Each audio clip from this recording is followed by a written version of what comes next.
Hi there. Just wanted to do a segment on what does inactivity do to your muscle mass. Well, there was a study in men in their early 20s that found that just 1 week of strict bed rest, for example, being caught up with the flu or something like that, led to an average loss of 1.4 kilograms of muscle or whole body lean mass. Now, that's quite a large number because what does muscle do? It basically is very metabolically active, so it burns through calories. You're less likely to store calories as fat. It also stores a huge amount of glucose and is very much involved in the regulation of glucose metabolism. There was another study that looked at people that were immobilized in a knee brace, and they observed that muscle size decreased in the immobilized legs by approximately 5% over 2 weeks. And strength decreased by a whopping 10 to 20%. And sometimes these muscles don't come back. I've seen that where people have had, for example, Achilles tendon ruptures and surgical repairs, and their calf muscle on that side where the Achilles wasn't functional for several months has never come back to normal again.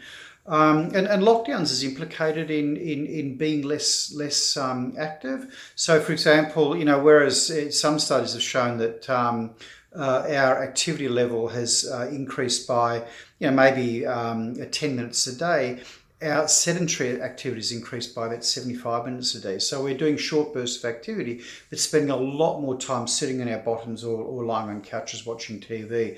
And this all adds up to sarcopenia, which is an age-related drop in bone mass. You'll get a sarcopenic index when you do the body scale here. And it's thought that sarcopenia or age-related loss of muscle mass starts after the age of 30. But brief periods where you accelerate the loss may never recover again.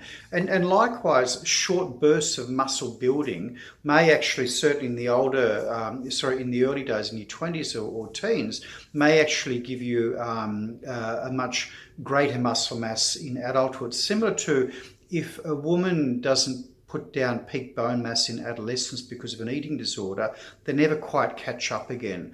So I think the message is that we must all strive to be constantly active every single day, and just minimize the amount of time that we spend sitting at desks doing video clips, for example, or watching TV.